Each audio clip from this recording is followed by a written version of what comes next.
130 2025 Kano versus Besigye and Besigye Obeid versus Uganda.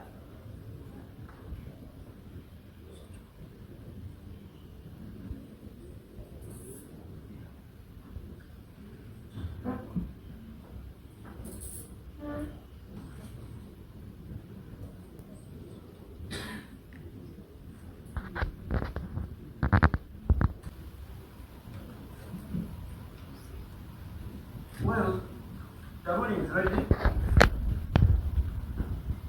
and have instructions to pronounce the same. And that's application number 125, arising from Nakawa application number 8 at Nakawa was report. First applicant, Kano, Dr. Besigye, who urged Obeid versus Uganda. Before going to evaluate justice for the Campania ruling. The ruling is of 17 pages.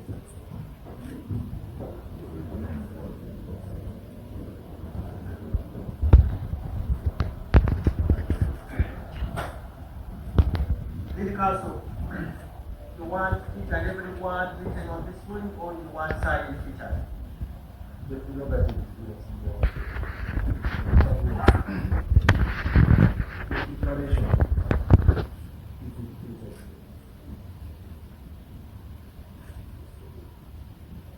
And for the one who has not yet, who not get the chance of the is interested, we shall pronounce the whole of it, I think, for the benefit of the public. Background. Kano retired Dr. Besigye and came after fight was the first applicant and second applicant, and we deported to permit the applicants. We are charged with 1. Prison contract section 233, subsection 1, part C of the Penal Code Act, cap 128. 2. Misprision of prison contract section 35 of the Penal Code Act, cap 128. The prosecution alleges that the applicants and others who are between the year 2003 and November 2024 while in various cities, including Geneva, Switzerland, Athens, Greece, Nairobi, Kenya, and Kampala, Uganda, comprise the blow, act or matter by force of arms to overturn the government of Uganda, as by law established and expressed or declared such blow, act or matter by utterances and overt acts. In the alternative, the prosecution alleges that the applicants and others who are in the places and temporary affirmation, knowing that another person intended to commit treason did not report the same to the authorities or use all reasonable endeavor to prevent the commission of treason. Legal basis of this application. The applicant brought this application by notice of motion under Article 23, Rule 6 of the Constitution of the Republic of Uganda, 1995, Section 15 and 16 of the Trial on Indictment Act, Cap 25 and Rule 2 of the Criminal Procedure Application Rules, to order that the applicant be admitted to bail and released from remand from custody. The grounds of this application stated in the application and further detailed in the affidavit in support given by the applicants are briefly that on the first day of February 2025, the applicants were charged with prison and misprision of prison at the First Court of Nakawa and remanded in custody. The offenses with which the applicants are charged are only bailed by this honorable court. the applicants are responsible citizens of Uganda who have permanent places of abode as follows.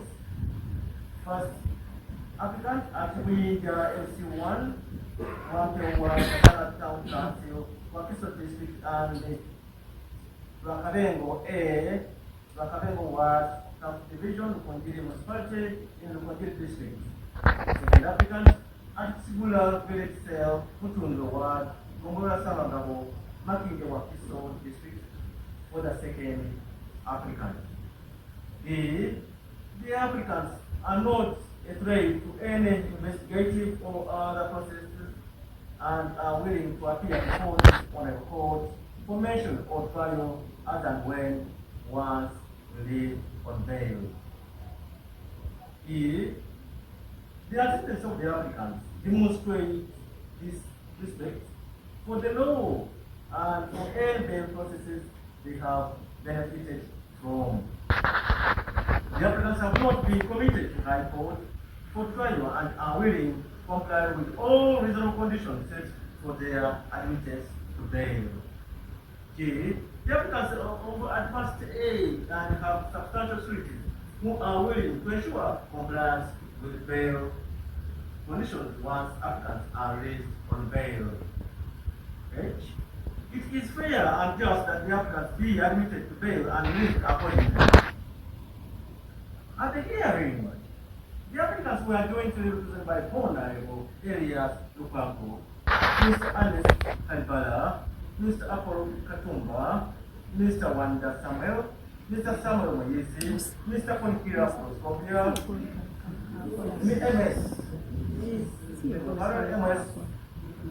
Konkira Proscopia, Mr. Kato Kusimi, Mr. Bayan Rinawe, Mr. Farouk Kamredea, Mr. Kintu Michael, Mr. Amanya Timothy, Mr. Kato Wilson, and MS Guru. The respondent was represented by Chief State Attorney Joseph Chomogendo and Chief State Attorney Richard Diribumbuka. Both the applicants and respondents made oral submissions at the hearing and filed written submissions for which this court is grateful. Asset submissions have been considered where necessary. Submission. It was submitted for the first and second applicants as follows. Article 23, 6A of the motion of the Republic of Uganda as amended spells out the right of an actual person to apply for bail and enables this court to grant bail on such conditions as considered reasonable. Section 15 of the TIA, Cap 25, provides that this honorable court may at any stage of the proceedings release the accused person on bail. Also, Section 16, subsection 1 and Section 16, subsection 2 of the TIA court may grant bail if an accused person is able to prove exceptional circumstances and that they will not abscond from the trial once released on bail. As cited the case of Attorney General versus Joseph Kumushare, motion appeal number 3 of 2005 Supreme Court, where it was held that it is no longer necessary for the applicant to prove exceptional circumstances before they can be granted bail. Counsel further cited the case of Foundation for Human Rights Initiative versus Attorney General, motion section number 20 of 2006, where court observed that the provisions of Section 15 of the TIA were only regulatory and did not take away the discretion of the court to grant bail in observing circumstances. When the exceptional circumstances listed in law is one of the exceptional circumstances listed in law is advanced age.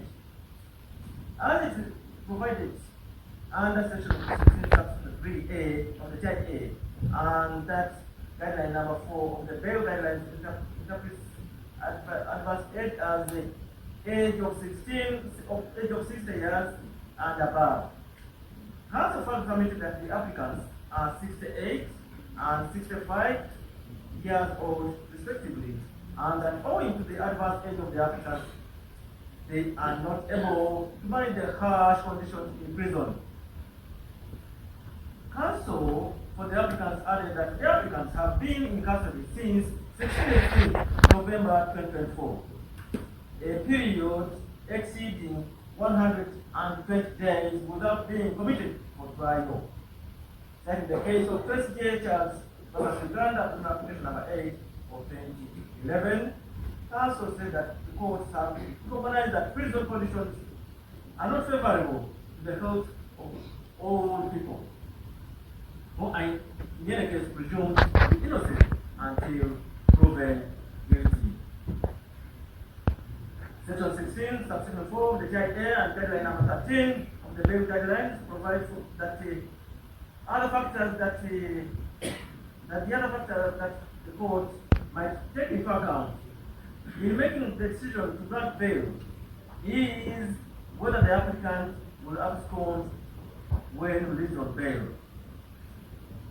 In support of the fact that the applicants will not abscond, counsel for the applicants said that although the applicants have been charged with serious, grave offences which carry the death penalty, should the applicants be convicted, the gravity of the offence does not bar this court from exercising its discretion in favor of the applicants.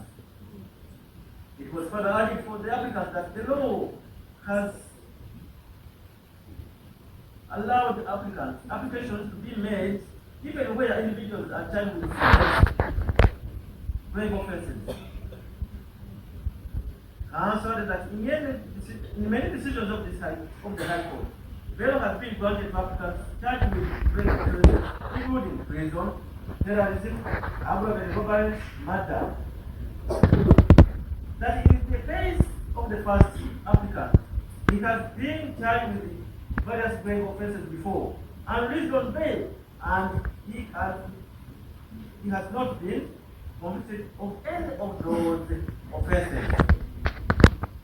In the case of Makoha Samuel and 35 others versus Uganda, in application number 24 2024, the International Crimes Division of the High Court, ICD, had the occasion to consider the question of gravity of the offense vis-a-vis a bail application,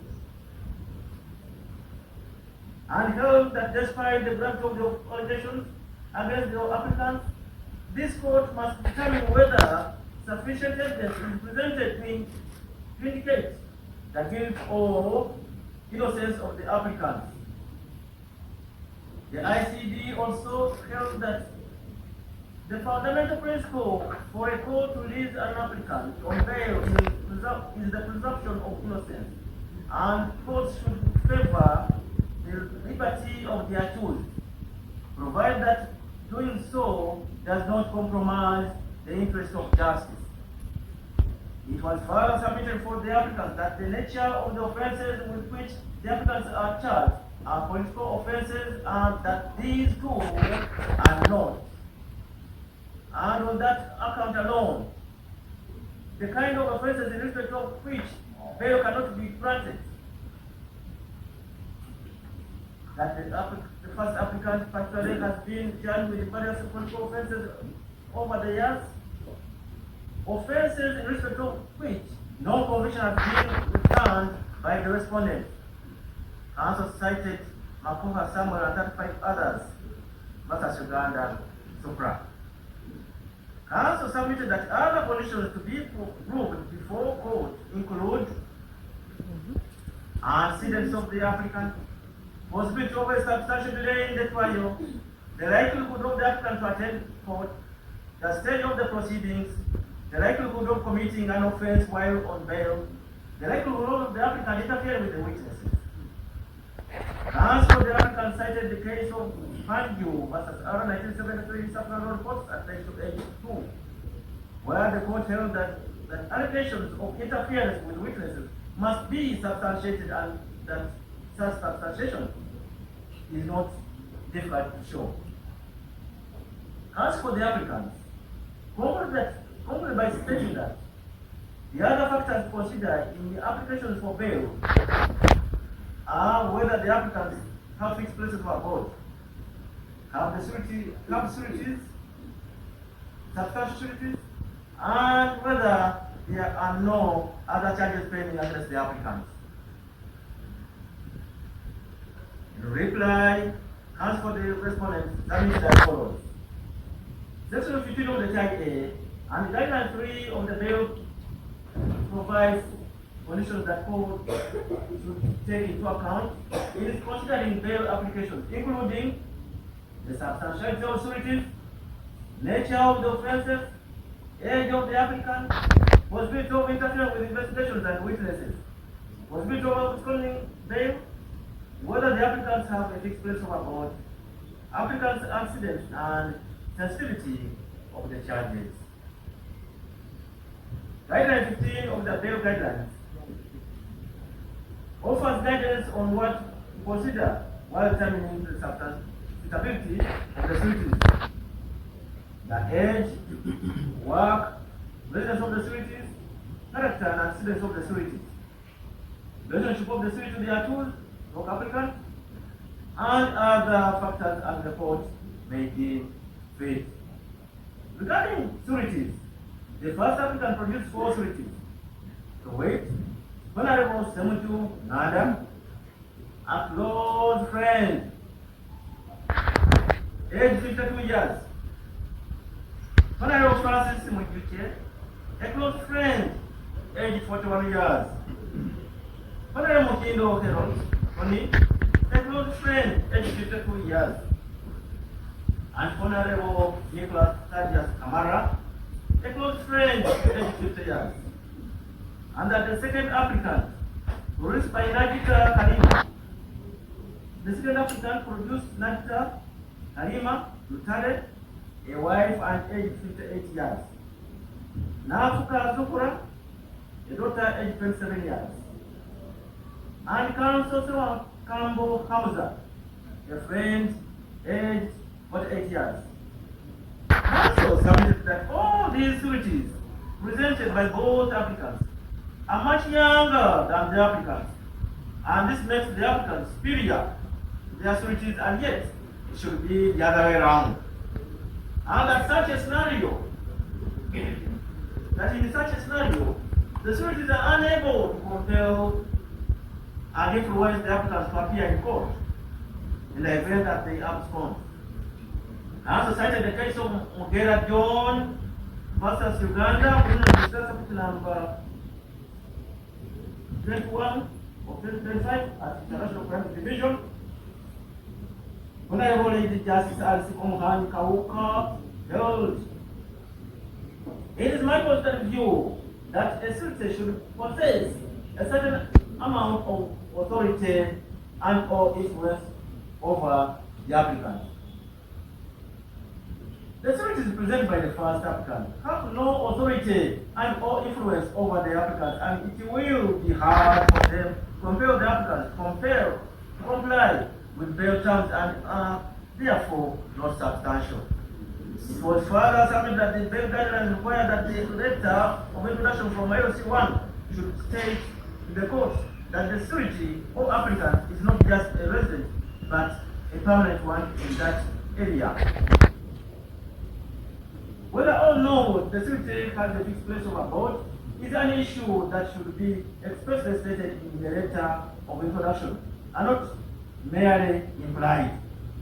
Additionally, counsel submitted that the relationship between the sureties and the applicant is paramount and has such bearing on the surety's ability to influence and compel an applicant to attend court when required. The first applicant produced only friends as sureties who don't provide sufficient assurance that the applicant will comply with bail conditions. Counsel add that friends do not have the necessary leverage or influence to ensure the first applicant's compliance, and are most likely unwilling to take steps to enforce compliance. Also cited the case of Kusime David versus Uganda, Criminal Research number 39 of 2019, where Honorable Justice Musa Sekana held that he was uncomfortable with cousins even if they had fixed places were abroad. Council said that if court was uncomfortable with raising the applicant basing on cousin, then what about the instant case where the applicant presented mere friends? It would be more risky to leave the first applicant with just friends as sureties. In his submission, counsel submitted that the sureties have to prove and assure court that they will deploy their time and resources to monitor, influence, and compel the applicant to appear in court whenever required, and that none of the sureties for the applicant dispense this requirement. Counsel cited the case of Mungera John versus Uganda business application number 2 of 2022, where Honorable Lady Justice Elizabeth Jane Alibiza upheld the above view. It was further submitted that none of the sureties provide their work of business identity cards. What was annexed are passports and national IDs, which have no relationship with the business of employment or gainful income and disposable income, which are critical in assessing their substantiality. In a single Anna versus Uganda, criminal minister submitted number 81 of 2024, court held that a job identity card alone is not sufficient to demonstrate the capacity of a surety to meet the terms of the bond. Therefore, failure to demonstrate financial capability of by the sureties, regardless of their position in society or government, is fatal and goes the core in the grant of bail applications. Advanced age of the applicants is not the only ground or condition for bail under Section 15 of the TIA, under which this application was brought. This court has to balance the interest involved as was held in the case of Musime David versus Uganda, criminal business application number 29 of 2019. The offences with which the applicants are charged with are serious, grave, of public interest, impact on national security, and the applicants will abscond bail. In DPP versus Kano, retired Dr. Kiza Besigye, Constitutional Reference number 20 of 2005, the Justice of the Constitutional Court held, among other things, that where there is a substantial likelihood of the applicant failing to surrender or turn up for trial, bail may not be granted for less. Bail may only be granted for less serious offences. The court must weigh the gravity of the offence and all other factors of the case against the likelihood of the applicant absconding. In the case of Foundation for Human Rights Initiative versus Sacramento Supreme Court Constitutional Appeal number 3 of 2009, the Justice of the Supreme Court held, among other things, that this article imposes on courts the duty to ensure that they do not only consider the rights of the accused person applying for bail, rather the court should also consider the interests of society at large. The first applicant has another pending charge pending against him at Bukanda Road Chief Magistrate Court, which is part hard. Section 15, subsection 4 of the TIA provides other pending charges as a consideration court should take into consideration in deciding whether or not to grant bail in an application of this nature. In the case of Honorable Alan Sewanyana Alonsias and Honorable Segiri Ahmed versus Uganda, Masaka Criminal Application number 18 of 2021, Justice Lawrence Toyanze, while dismissing the application for bail, held that in an early application granted the applicant's bail,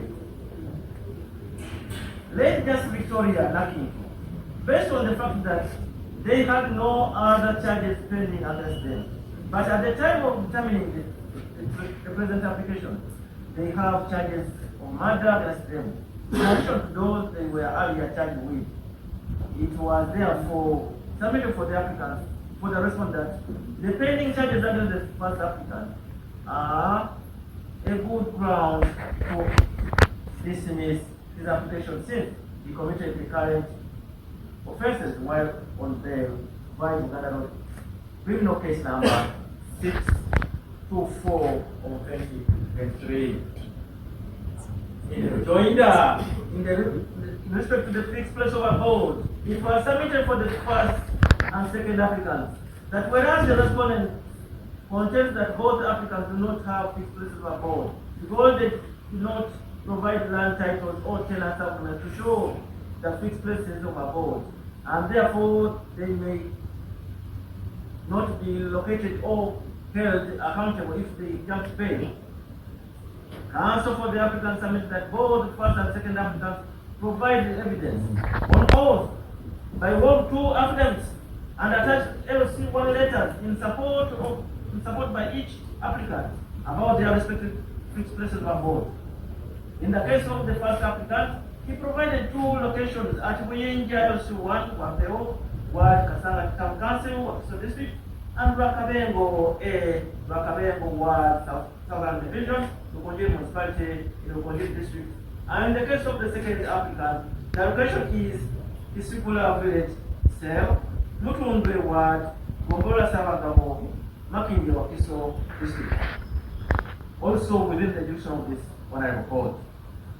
Regarding pending charges, as for the applicant, submitted that the second applicant has no pending charges against him, and that the first applicant having a pending charge at Canada Court cannot be used to dismiss the second applicant's application as submitted by the respondent.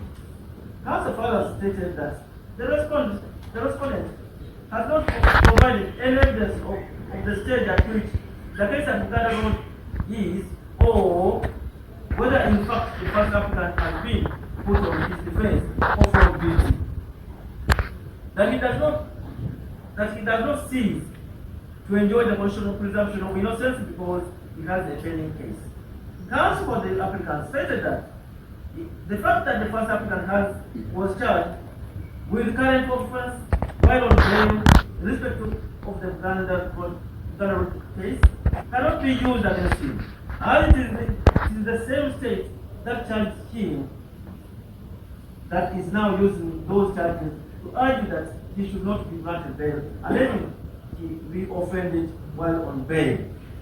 Regarding the possibility of interfering with witnesses and the investigation, as for the applicants, submitted that in Kanju versus Ara, 1973, where one is Southern Court at page 282, it was held that the allegation of interference with witness must be substantiated and that such substantiation is not difficult to show.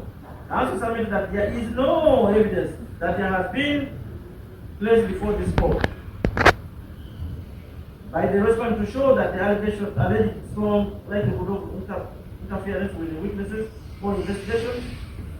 Also raised that this court finds no likelihood of interference with the unknown witnesses or investigations and dismisses the argument of the respondent on this point. While submitting in respect of applicant's age, counsel submitted that the courts can, and in this case, should, take judicial notice that prisons are not holiday destinations. That the fact that there are harsh conditions on remand has been taken note of, including in cases cited by the respondent, such as the case Augustine case.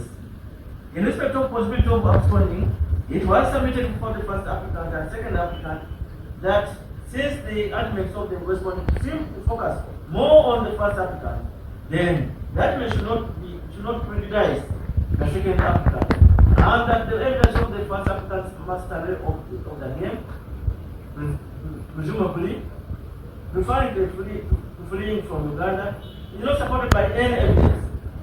Counsel further submitted that the first applicant has demonstrated that in the past, when released on bail, and he prepared to travel outside the jurisdiction, he only undertook it with permission of the court. He would go out of the country and return. Regarding the sureties, it was urged for the applicants that the sureties presented were advised about the role of the Honorable Court, and none of them protested or said that they were unable to perform their roles.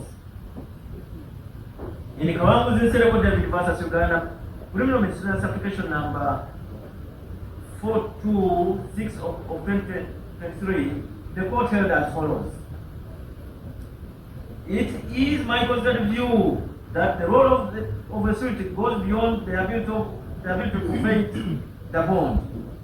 Bail is not designed as an income generating avenue for courts to which bail applications are made. What is pertinent about sureties is that there must be indication that they have been advised of their roles as sureties.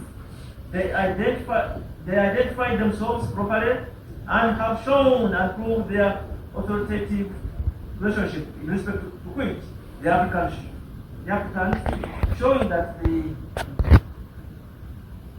they are able to exercise their authority and command the appearance of the applicant in the court, had been informed of their duties in respect of bail, which duties they understood well and committed to executing. Counsel further submitted that a proposed surety is required to provide a copy of his or her national identity card, and B, an introduction letter from the local council one chairperson of the area where the surety is ordinarily resident, as provided under bail guidelines.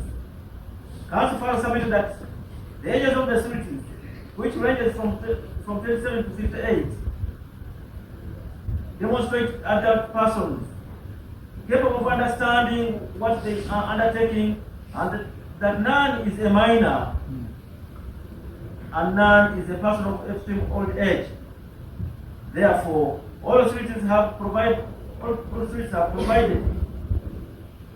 these documents, citing the case of Chigongo Faru versus Uganda, application number 7 of 2024, cited with approval in Makoha case, where the Honorable Court stated that I firmly believe that this court is, in making its decision, must be cognizant of the socio-economic environment in which justice is dispensed, particularly the informal nature of the employment of the majority of Ugandans, that makes it difficult to possess documentary evidence of capacity to meet monetary obligations.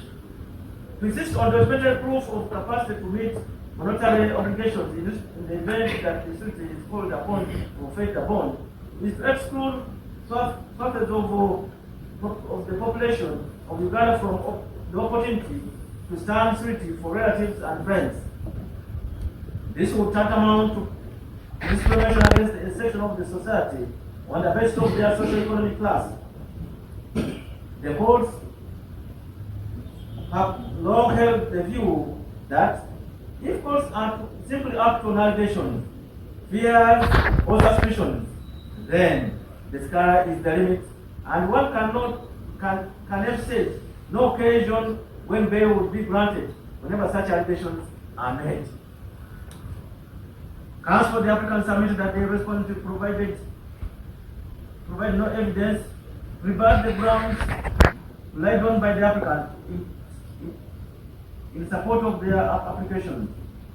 It was prayed for the applicants that this honorable court finds that the applicants have each satisfied the requirements in the law and on the applicable facts to enable this honorable court to exercise discretion in their favor and release them from custody on bail on reasonable terms. Determination. 1.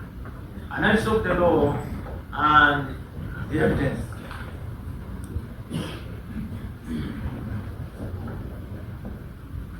Article 23,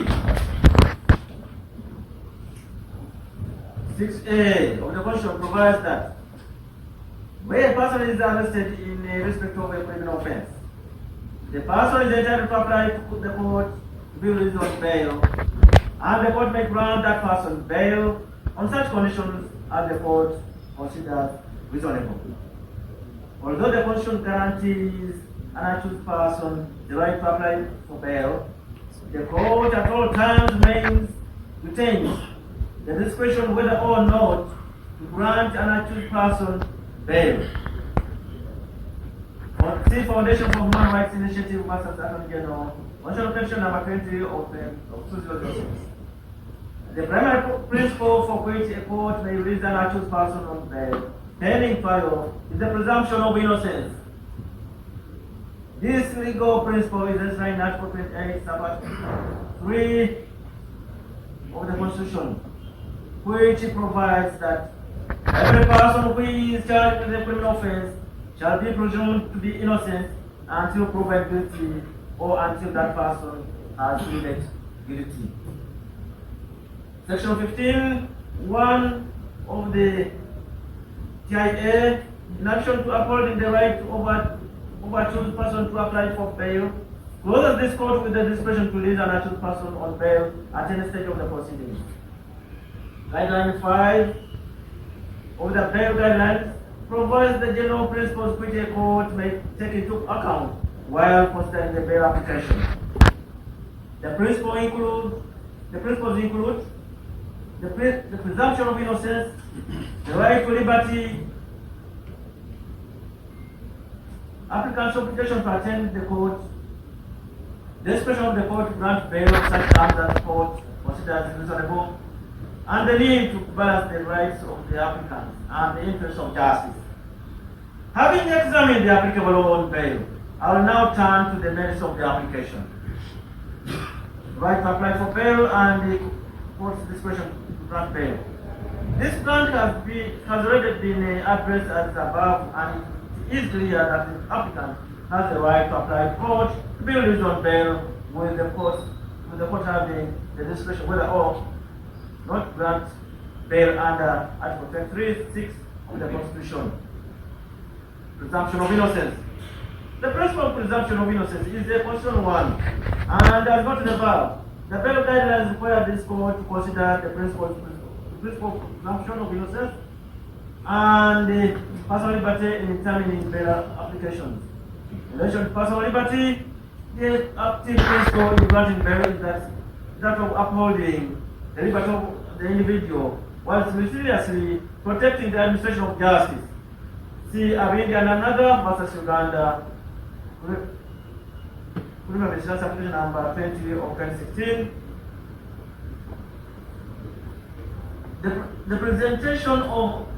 presumption of innocence means that an actual person should not be taken in custody and deprived of his freedom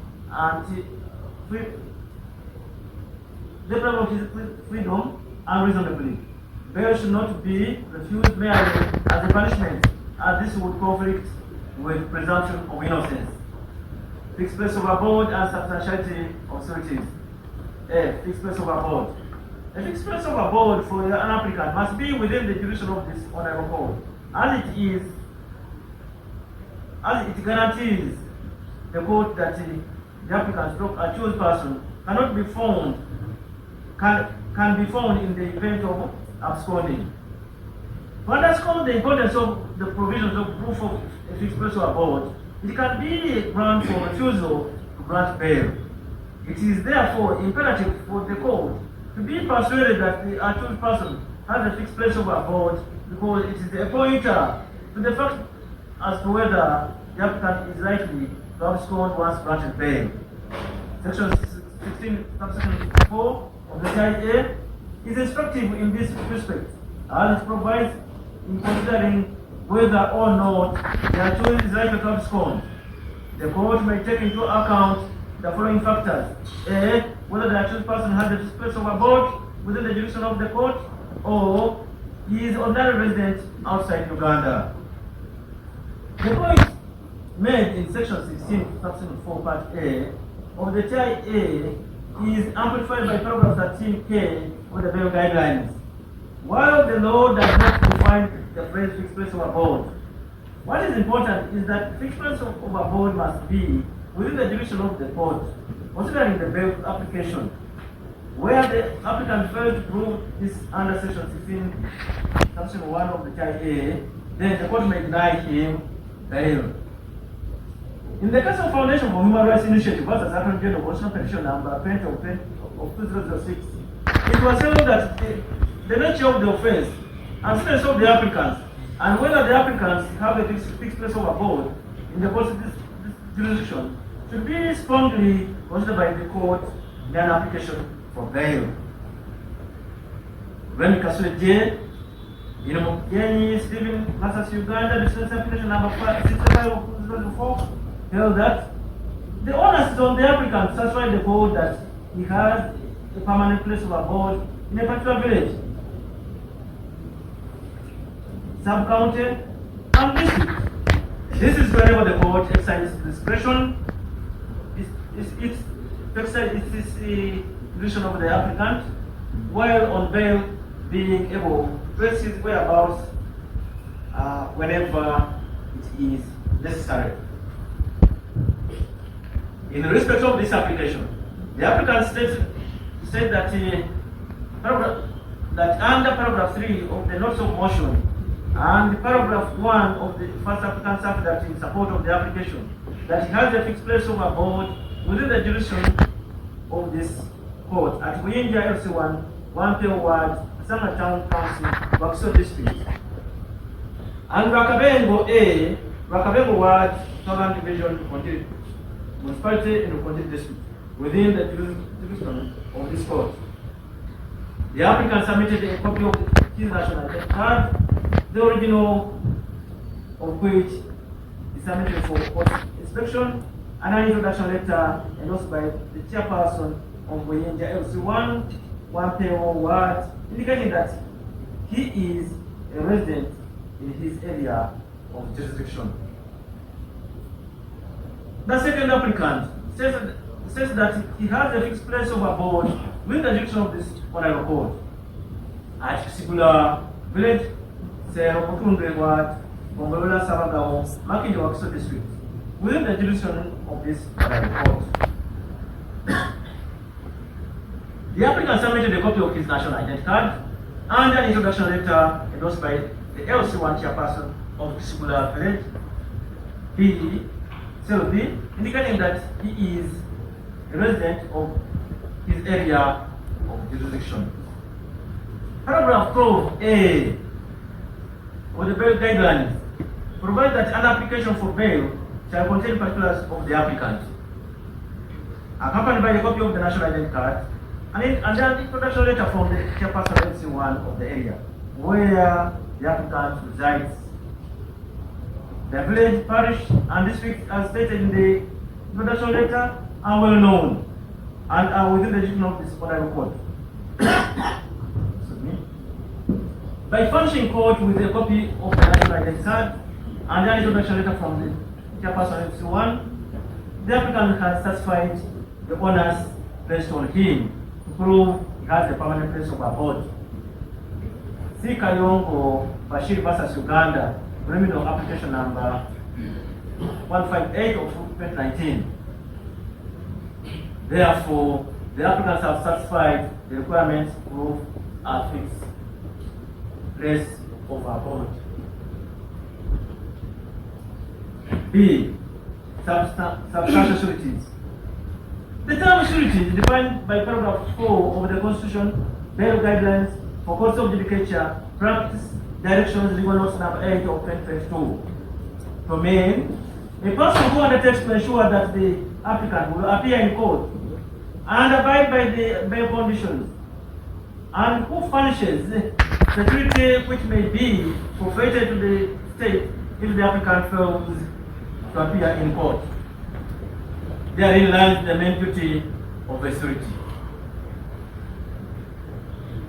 What is pertinent about sureties is that there must be indication that they have been advised of their roles as sureties. They identified themselves properly and have shown and proved their authoritative relationship in respect to the applicant, showing that they are able to exercise their authority and command appearance of the applicant in court when needed. Section 16, subsection 4, part B of the Child A and paragraph 13, 1 of the Constitution, bail guidelines for courts of judicature, tax directions, provides that in considering whether an actual person is likely to abscond, the court shall consider whether the accused has sound security within the jurisdiction to undertake that the accused shall comply with conditions for his or her bail. Guideline 15 of the bail guidelines sets out 1. Factors that the court shall take into account in determining the suitability of a surety: age, work, and residence address, character and antecedents, relationship with the applicant, and any other factor court may deem fit. 2. Documentation with respect of a surety that must accompany an application for bail include a copy of the national identity card, passport or alien identification card, introduction letter from the LC1 chairperson of the area where the surety is ordinary resident. The applicants in the affidavits in support of the application aver that they have sound and substantial sureties who have fixed places of abode within the jurisdiction of this honorable court, and in the event that they are granted bail, they undertake to ensure their compliance with all the terms set by this honorable court in the event that the applicants are granted bail. The first applicant presented 4 sureties as follows. 1. Honorable Semunjunga Ibrahim, a 53-year-old male, member of Parliament of Kira Municipality, a resident of Bayogere Division, Kira Municipality. Honorable Semunju is the first applicant's close friend. On file, an introduction letter from the chairperson LC1 of Ukasa Cell, Kirinya Ward, Bayogere Division, Kira Municipality, indicating that Honorable Semunju is a resident of his area, and a photocopy of Honorable Semunju's national identity card. Honorable Semunju presented his original national identity card for court inspection. 2. Honorable Mohindo Harold Tony, a 53-year-old male adult, member of Parliament for Bukonzo County East, a resident of Katare Busaula, Chengera Town Council. Honorable Mohindo is the first applicant's close friend. On file, an introduction letter from the LC1 chairperson of Katare Busaula Cell, Chikadio Ward, Chengera Town Council, Wakso District, indicating that Honorable Mohindo is a resident of his area of jurisdiction, and a photocopy of Honorable Mohindo's national identity card. Honorable Mohindo presented his national identity card for court inspection. Photocopies of the documents are on record. Honorable Francis Mijuchi, a 41-year-old male adult, member of Parliament from 22 District, a resident of Tete Kerezia Cell, Masori Ward, Kasama Town Council. Honorable Mijuchi is a close friend of the first applicant.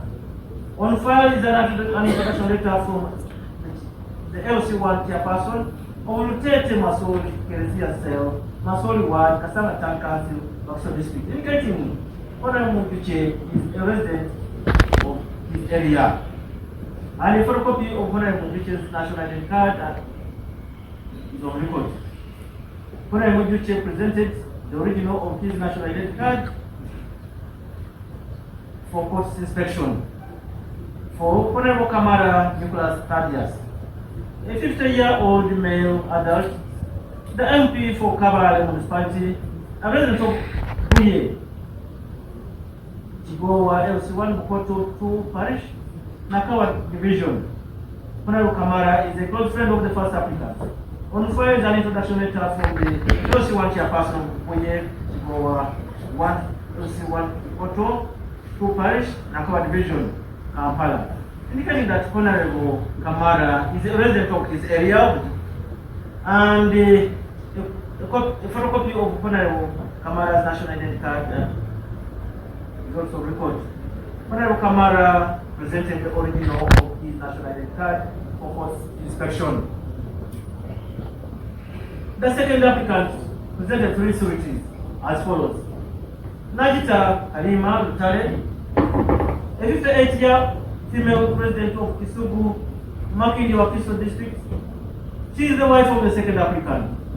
She is a businesswoman engaging in business with her husband. She presented an introduction letter from the LC1 chairperson Kisugula village cell, Mutu the ward Gomora Sabaga Makindi Wakiso district, indicating that she is a resident of his area. Mrs. Rutare presented the original national identity card for court inspection.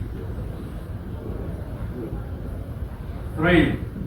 Tuankam Hamza, a 48-year-old male resident of Kanare village, Besigye Parish, Samagoro Makindi, Wakiso district. He's an advocate practicing with the Soankamo and Kampala advocate. Mr. Soankamo is the brother of the second applicant. He presented an introduction letter from the LC1 chairperson of Kanava itself, Ndeje Ward, Ndeje Division, marking the Sabagamo municipality, Wakiso district, indicating that he is a resident of his area. Mr. Soankamo presented the original of his national identity card for court inspection. 3. Namfuka Zura, a 27-year-old female, resident of Kulikonge Parish, Tiara Zone, Kampala district. She is a journalist by profession. M.S. Namfuka is the daughter of the second applicant. She presented an introduction letter from the LC1 chairperson of Tiara Zone, LC1 Kulikonge Parish, Makindi Division, Kampala district, indicating that she is a resident of his area. M.S. Namfuka presented the original national ID card for court inspection. By presenting the originals of their national ID card, the letters were introduction from the chairperson LC1, where they ordinarily reside. The sureties satisfy the conditions set out in Guideline 15 of the bail guidelines. The aforementioned guidelines do not provide guidance on the format the introduction letter should take and what it must state. Neither do they make reference to permanency of residence in terms of own property, as alluded to by the respondent by his reference to non-titles and self-arguments. I am not persuaded by the respondent's argument that the first applicant's sureties are not suitable as sureties. Only the fact that they are friends are not blood relatives. Younger than the applicant, and therefore are not able to execute their duties as sureties. The first applicant's sureties are his close friends and leaders in a political party of which the first applicant is a member. By virtue of their position as close friends of the first applicant and leaders in a common political party, they are able to exert influence over the applicant to ensure that he abides by his bail terms in the event that he is released on bail. The fact that they are younger than the first applicant, notwithstanding, reference to age in the bail guidelines as a parameter for determining suitability of a surety does not indicate that a surety must be necessarily older than the applicant. It is enough that the surety is a responsible adult with a connection to the applicant, capable of exerting influence on the applicant comply with his bail terms. In the premises, I found the first applicant's sureties substantial sureties capable of exercising authority over the first applicant to ensure that he abides by the conditions of bail in the event he is granted bail.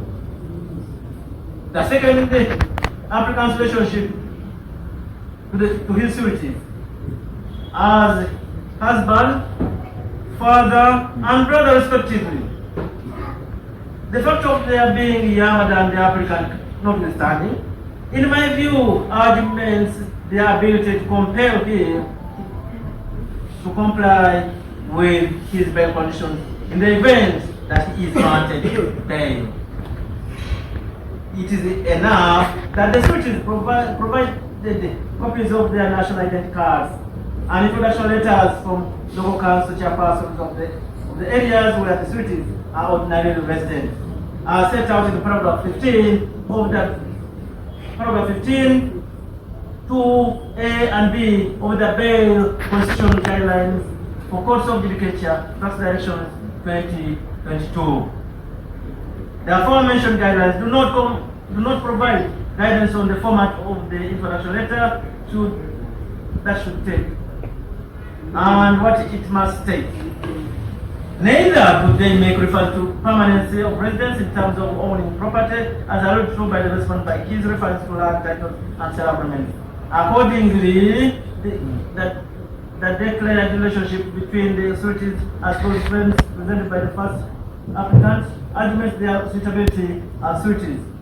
Also, the declared blood relationship between the second applicant and his second and third sureties and the relationship of the first surety as the wife of the first applicant arguments their suitability as sureties. Although, as one of the factors considered in determining the suitability of sureties, the bail guidelines mention age. It does not, in my view, indicate that the surety must always be older than the applicant. It is enough that the sureties are adults in positions of responsibility or so as so connected to the applicant that they are able to exert pressure on the applicant to comply with their bail conditions if granted bail. To say that a surety must always be older than the applicant is to set a dangerous precedent. Where senior citizens of very advanced age may never be granted, may never be able to find sureties who are older than them. I therefore find that the first and second applicants have satisfied the requirements to present substantial sureties. Exceptional circumstances. It is settled law that existence of exceptional circumstances is no longer mandatory for bail to be granted, as bail can be granted even where there are no exceptional circumstances. Uganda Master Retired Colonel Dr. Kiza Besigye Obeid.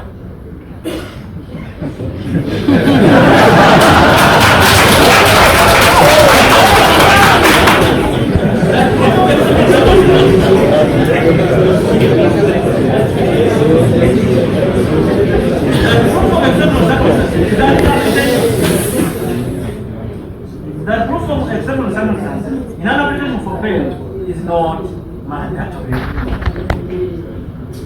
In this application for bail, however, the first and second applicants lie on the adverse age as their exceptional circumstances.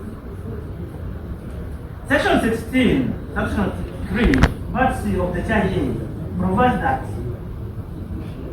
the exceptional circumstances include the infancy or advanced age. There is no doubt that the applicants are 68 years, 65 years old, respectively, are of advanced age. The applicants have succeeded in proving exceptional circumstances in the context of Section 16, Subsection 3, Part C of the GIA. In this case, the applicants have proved that they have a fixed place of abode, substantial sureties, are of advanced age. Both applicants have not been found guilty of any offense previously, while the first applicant has charges pending against him at Uganda Road Court. The second applicant has no other charges pending against him. The first applicant was released on bail in respect of the charges pending against him at Uganda Road by interpretation of the other charges against the applicant does not extend to charges in respect of which the applicant was released on bail and has not been proved that before he had deliberately or for no justifiable reason failed to abide by bail terms. Graft of the offense, nature of the offense, and possibility of delay of commencement of trial. As for the applicant cited the case of Makoha, Samuel, and 35 others versus Uganda, where the applicants were granted bail while being charged with terrorism, contrary to section 6, subsection 1b and section 2 and subsection 2, part B of the Terrorism Act. It was submitted for the respondent that the applicants in this case of Makoha, Samuel, and 35 others versus Uganda Supra are charged with terrorism, which attracts life imprisonment on conviction, while the applicants in the present case are charged with treason, which attracts a sentence of death upon conviction. I am persuaded that on the scale of gravity, the charges against the applicants in this case attract the ultimate penalty and therefore are braver than the charges against the applicants in the case of Makoha, Samuel, and 35 others versus Uganda. While the charges in both cases are great in the charges in the present case, in the present application, are more serious. As for the applicants, stated that the International Crimes Division of the High Court held in granting the applicants bail in the Makoha case, said that despite the gravity of the allegations against the applicants, this court must determine whether sufficient evidence is presented to indicate the guilt or innocence of the applicants. In that case, the prosecution stated in their affidavit in opposition of the application that there was sufficient evidence against the applicants. In the present application, the respondent has stated that the investigations are still ongoing and has not made any assertions about sufficiency of the evidence against the applicants, based on the evidence so far adduced.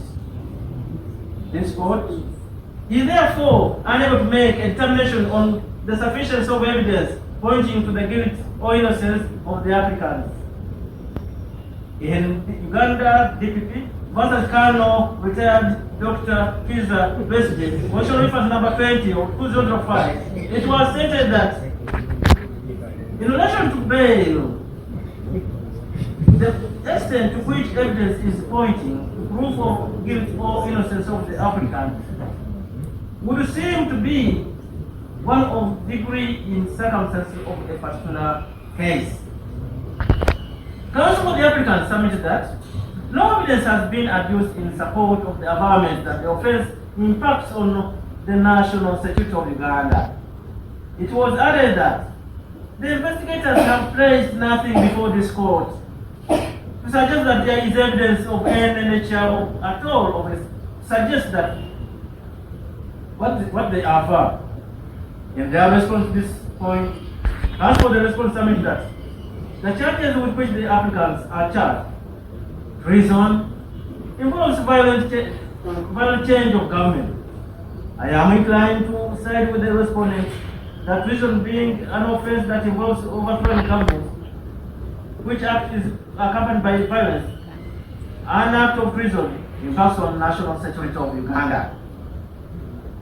Possibility of interference with investigation and witnesses.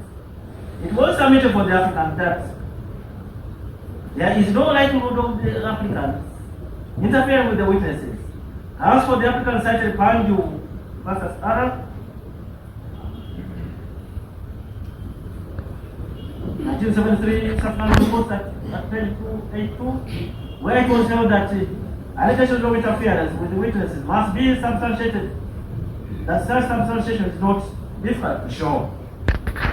In reply, as for the respondent submitted that the first applicant is a prominent and influential person, and the second applicant is his personal assistant. That in releasing them on bail, will afford them the opportunity to interfere with witnesses and investigations which are still ongoing. As for the respondent, on the case of Okello Augustine versus Uganda, application number 6 of 2012, where the court emphasized that once the likelihood of abscondment and interference with investigations have been established, the court should be hesitant to grant bail. In this case, the respondent said that the applicants are very influential people with the ability to interfere with investigations. Although the respondent has not gone ahead to say in detail how the applicants are likely to interfere with the investigations which are ongoing, the particular circumstances of the case against the applicants must be borne in mind. The offences are said to have been committed in various jurisdictions, and the charges are extremely grave. I agree with the respondent that the applicants are very influential people with the wherewithal to interfere with the likelihood to interfere with the investigations which are still ongoing. Decision. The main consideration for bail for release of an accused person on bail are the right to liberty and presumption of innocence. Article 23 of the Constitution provides that no person shall be deprived of personal liberty except in execution of the sentence or order of the court, whether established for Uganda or another country or of another international court or tribunal in respect of a criminal offense of which that person has been convicted or of an order of court punishing the person for contempt of court. Article 28 3A of the Constitution provides every person who is charged with a criminal offense shall be presumed to be innocent until proven guilty or until that person has pleaded guilty. Article 23(6)A of the Constitution, in recognition of the fact that liberty may be curtailed even where a sentence or order of the court is pending, provides that when a person is arrested in respect of a criminal offense, the person is entitled to apply the court to be released on bail, and the court may grant that person bail on such conditions as the court considers reasonable. Article 23(6) of the Constitution entitles accused person to apply to court to be released on bail. It is clear from Article 23(6)A that accused persons, in respect of the grant of the offense, are entitled to apply to be released on bail. However, the discretion remains with the court to grant or reject the application for bail. See Uganda versus Kano, retired Dr. Kiza Besigye. Constitutional reference number 20 of 2005. Among the considerations for exercise of discretion is the breadth of the offense. Courts will more readily grant bail or for less serious offences than the serious offences. The offences with which the applicants are charged are among the gravest, if not the gravest, offences of our statute books. In all cases where applicants are charged with capital offences, the court must always have in its mind the overarching consideration of the breadth of the accusation against the applicants and the sentence that it interprets. As stated in the case of Okello Augustine versus Uganda, Supra, while acknowledging the release of one accused person on bail is based on the right to liberty, there should be peace and safety of the people and their property. The court of law and all other organs of government have a duty to ensure that national and international security is preserved. Therefore, the fundamental rights of the individual must be balanced with this greater public interest. In this regard, court has to consider whether there is justification to interfere with the accused person's right to liberty pending his or her trial. The summons of the present case are that it is alleged that the offences were committed by the accused persons in various jurisdictions, including Kenya, Greece, Belgium, and Netherlands, with other persons still at large. The investigation into the charges against the applicants have not been concluded. By the fact that the offences are alleged to have been committed in various jurisdictions, investigations are unlikely to be wrapped up as speedily as investigations in respect of offences alleged to be committed only in Uganda. It was argued for the applicants that their continued incarceration, while investigations which do not have a clear timeline of conclusion are ongoing, is prejudicial to them, as it is not clear when the investigation will conclude, to facilitate the committing of the applicants for trial to the High Court. As for the applicants, say that there will be therefore this substantial delay in commencing the trial. Article 23(6)(c) of the Constitution provides that where a person is arrested in respect of a criminal offense, trial ordered by the High Court, such a person shall be released on bail on such conditions as the court considers reasonable. If the person has been remanded in custody for 180 days before the case is committed to the High Court, I am of the opinion that this provision takes into account circumstances like the summons of this case, where one reason or another, investigation cannot be concluded speedily, and provides a cap on the time on remand, without committing beyond which time the accused person shall be mandatorily released on bail. To safeguard against the right of the accused person to liberty being indefinitely curtailed. Where the applicants for bail have not yet clocked mandatory bail, bail is a matter of court's discretion, as provided under Article 23(6)(a). In this case, the applicants have, among other factors, proved they have a fixed place of abode, have substantial securities, are of advanced stage, and are of first-time offenders, since they have never been convicted of any criminal offense. It has also not been proved that on a previous occasion, when granted bail, the applicant did not abide by the conditions. While the first applicant has charges pending against him at Uganda Court for which he was released on bail, the second applicant has no charges pending against him.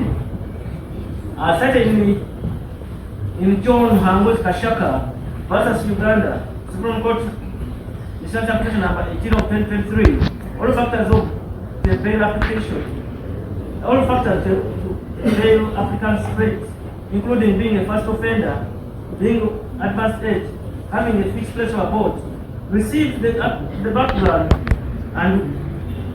when weighed against the seriousness of the offense. In Young versus Uganda, Court of Appeal of Uganda, Instance Application number 99 of 2013, it was stated that the granting of bail by court one before court is essentially an act of the exercise by court of its discretionary powers.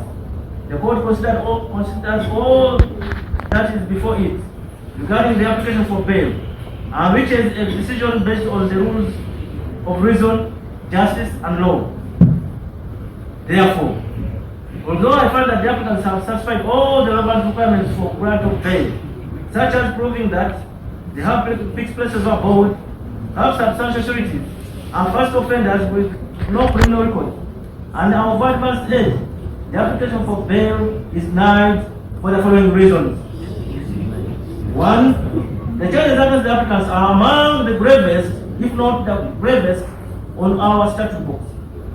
The offences are alleged to have been committed in various locations in Uganda and other countries, requiring more time and resources to conclude investigations than is normally the case in offences alleged to have been committed only in Uganda. Owing to the fact that the investigations are ongoing, the interests of justice at this point indicate that the application for bail is denied on this occasion because there is a likelihood that the applicants, if released on bail while investigations are ongoing, owing to the grave nature of the offense, may fall prey to the temptation to interfere with the investigation. Signed, Rosette Comfort Kanya, Judge, 11th April 2025.